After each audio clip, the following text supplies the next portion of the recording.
Hi guys, welcome back to my channel. Today I'm going to show you how you can import or transfer Capcut projects from mobile phone or mobile version or Capcut into PC versions.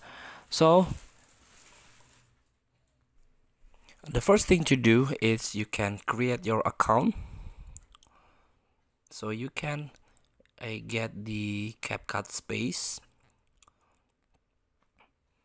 For example, this one you can get free space about a 1 GB. If not, I mistake, you can upgrade into or you can join pro to get more storage. Here for example, you can tap three dots and upload to space, and then your projects will be uploaded to your space, and you can edit your video on PC versions.